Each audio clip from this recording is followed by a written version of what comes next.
شروع اللہ کا نام لے کر جو بڑا مہربان نہایت رحم والا ہے۔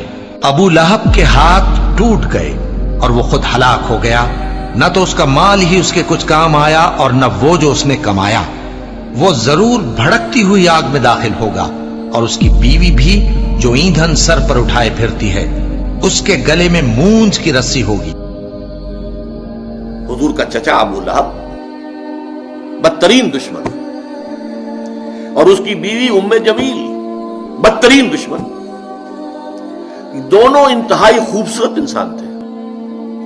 ابو لہب سرخ سفید رنگت، بڑی بڑی آنکھیں، بہت خوبصورت انسان تھا، اسی لیے اس کا نام تو غالباً عبد العزیٰ تھا، اگر مجھے مغالطہ نہیں لگ رہا ہے، بلکہ یہ تو اس کی کنیت بن گئی تھی۔ ابو لہب جیسے کہ لہب کہتے ہیں دہکتا انگارہ، تو یہ تو دہکتے انگارے کے مانند ہے۔ اس کے سرخ و سفید رنگت جو ہے، اس کی آنکھیں جو ہے بڑی بڑی، لیکن بدقسمت بدبخت حضور کا انتہائی دشمن، اور ام جمیل اس سے بڑھ کر دشمن۔ یہ بتانا مشکل ہے کہ کون زیادہ بڑا دشمن تھا۔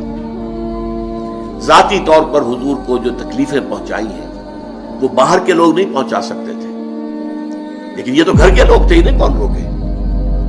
بنو ہاشم کا جو ایک حصار حاصل تھا حضور کو، جب تک کہ ابو طالب کا انتقال نہیں ہوا ہے، اس وقت تک بنو ہاشم حضور کے حفاظت کرنے والے تھے، لیکن یہ تو خود بنو ہاشم میں سے ہے، اور ایک دیوار بیچ رہائش ہے ابو لہب کی اور حضور کی، اور یہ بیوی جو ہے اوپر سے دیوار کے اوپر سے گندگی پھینکتی ہے حضور کے گھر میں سے، ان کے اندر۔ صبح تہجد کے لیے حضور اٹھتے تھے اور جاتے تھے بیت اللہ کے پاس، جا کر وہاں عبادت کرتے تھے، راستے میں کانٹے بچھاتی تھی، کانٹے لگے۔ سخت ترین ایذا پہنچانے والی عورت جو ہے وہ ام جمیل بیوی۔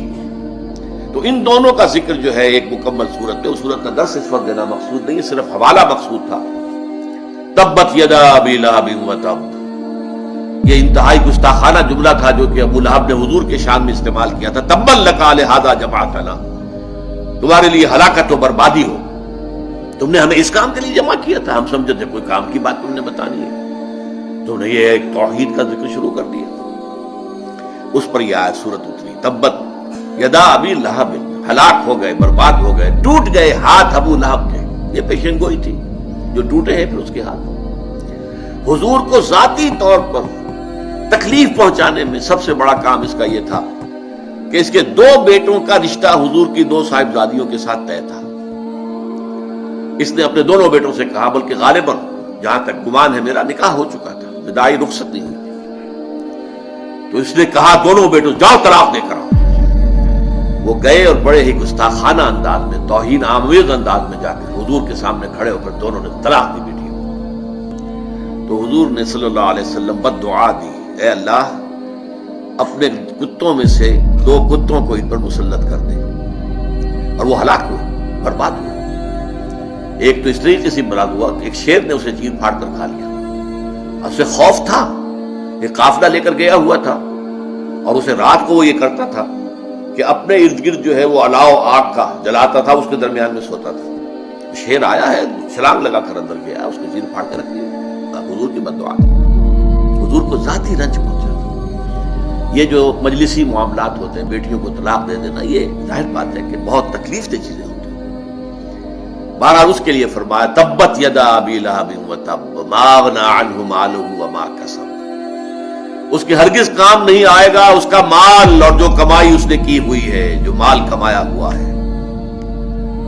سیصلی نارا، ان قریب جہنم میں جھونک دیا جائے گا، ذات لہب، اس کے نام کے حوالے سے ہم لائے، جو بھڑک رہی ہوگی شعلوں کی طرح، جیسے یہ ابو لہب ہے شعلہ، شعلے کا باپ، شعلے والا، تو آگ بھی شعلوں والی ہوگی۔ سیصلی نارا ذات لہب وامرأتہ، اور اس کے ساتھ ہی اس کی بیوی بھی، حمالۃ الحطب، جو کہ ایندھن لے لے کر آئے گی اور اس آگ میں اور ڈالے گی تاکہ اور آگ بھڑکے۔ سیصلی نارا ذات لہب وامرأتہ حمالۃ الحطب فی جیدہا حبل من مسد، اس کے گردن کے اندر ایک موٹی سی رسی ہوگی باندھ کی، جس سے گردن چھل رہی ہوگی۔ یہ جہنم کے عذاب کی ایک شکل ہے جو دکھائی جا رہی ہے، اس کی حقیقت تو وہی جا کر واضح ہوگی۔